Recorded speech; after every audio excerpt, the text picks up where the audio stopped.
Sadat does not travel to learn the hard facts. Those he can gather at home. The trip was intended to raise morale. It did. There was adulation everywhere, but nowhere more fervent than during a cruise in the harbor which finally led up the canal itself. The more effort Egypt puts into building here, the more encouraged are the Israelis. If he reconstructs the canal area and opens the canal and puts hundreds of thousands of people back there, that indicates that he's not going to be very anxious to get them bombed out again. That's therefore a great index of whether he sees the peaceful option is available. And in the measure that he is putting people back in the canal and preparing to open it, that is a promising sign, an indication that the disengagement agreement is not simply a passing episode, but a possible step leading towards an unfreezing of the conflict. During our stay with Sadat, he left the country only once to attend the Arab Summit meeting in Morocco. There, he was one of 20 Arab leaders, albeit a major one. He and King Faisal represent the Arab moderates. There were others there, less accommodating. At his borrowed villa outside Rabat, he tackled immediately the summit's #1 issue. How should the battle between King Hussein of Jordan and the Palestinians be resolved? Hussein and the Palestinian leader Yasser Arafat came to pay court. Hussein wanted to speak for Palestinians inside Jordan. Arafat wanted to speak for Palestinians living everywhere. You see, we are cooperating together. And as we have mentioned, there are 3 partners: Egyptians, Syrians, and the Palestinians. The summit voted for Arafat, which was a defeat for Hussein and not the compromise Sadat would have preferred. Sadat did have the power to stop a Syrian move which would have aborted the American peace initiative in the Middle East. In a moment, we'll ask the president how the region has changed since the heads of state met. President Sadat, the new element in the Middle East debate is the rise of the Palestinian Liberation Organization to represent the Palestinian people. Now, Mr. Arafat has said he is in favor of a Palestinian state containing a Jewish minority, but that would mean the dissolution of Israel. You've indicated that you're willing to accept an Israeli state. How do you compose the difference between you and Arafat? If I am a Palestinian, I should say what Arafat says. It is their problem. But for me, I have stated my views, and the mere acceptance of the resolution 242 means that I accept Israel as a fact. Sir, in the year since the October War, you and Egypt have gained little else than a minor disengagement on the Sinai. That, I know, is not the accomplishment you expected when the war ended. Quite right. Quite right.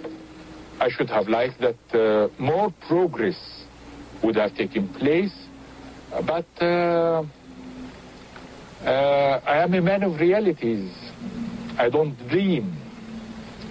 And I hope in the next 3 months, as I told you, we can speed up the momentum of the whole thing.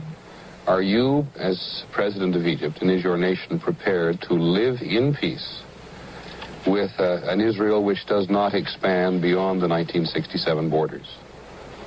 I'm ready for a peace agreement with Israel.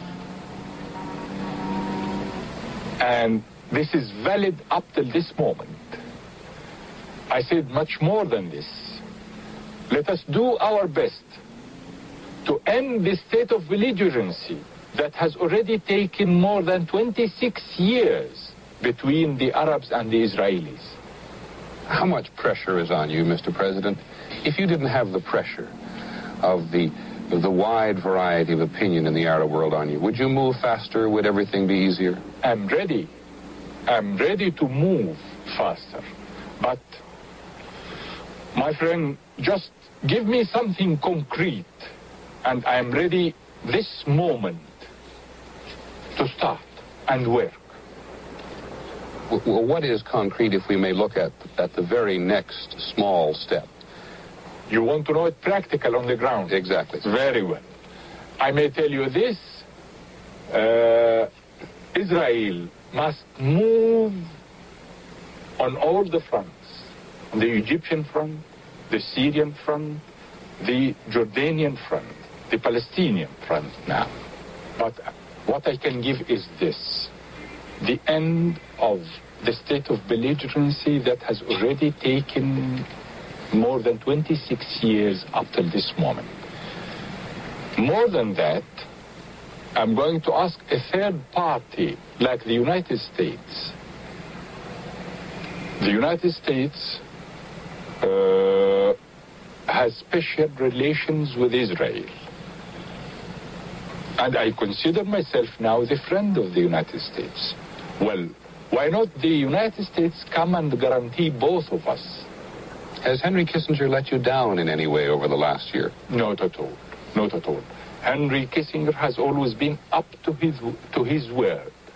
And President Ford, after he took power also, he has been always up to his word. If the Americans do not produce for you, if Dr. Kissinger does not produce for you in the near future, will you abandon the United States? And where will that leave you? Or do you have no choice at the moment? When I started my new chapter with the United States, it was not a policy of the moment or something that I needed for some time and then can drop it. And so I mean, with my new chapter with the United States, that we must keep at least, if it is not the best, the normal relations with the United States, whatever the consequences are. Well, are you in a position to carry out an offensive, defensive if war breaks out? If Israel starts it, I have no choice. But I am not planning any offensive. I told you this. I tell you this now, as I told you before, when I was planning the offensive, I said I am planning for the offensive. And you didn't believe me at that time. I think you should believe me now. I'm not planning any offensive.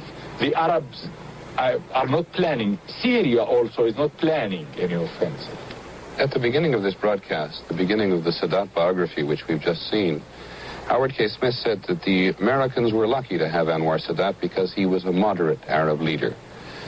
If there is no peace in a relatively short period of time, is there not a danger that moderates like Anwar Sadat will disappear? Maybe. Maybe. Maybe. Maybe. Because, you see, our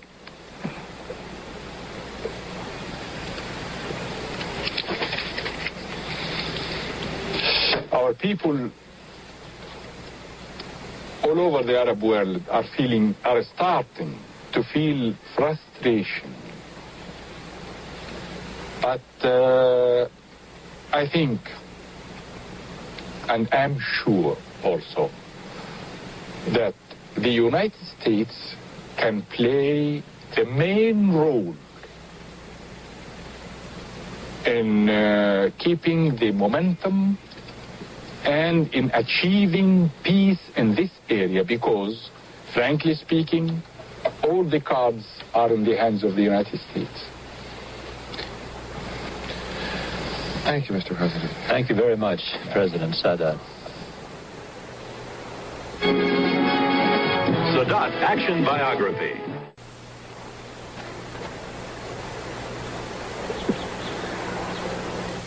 Beginning this Monday afternoon, 2 new and exciting game shows join the ABC daytime lineup. Big money rides on the roll of the dice on The Big Showdown with host Jim Peck at 2:30, 1:30.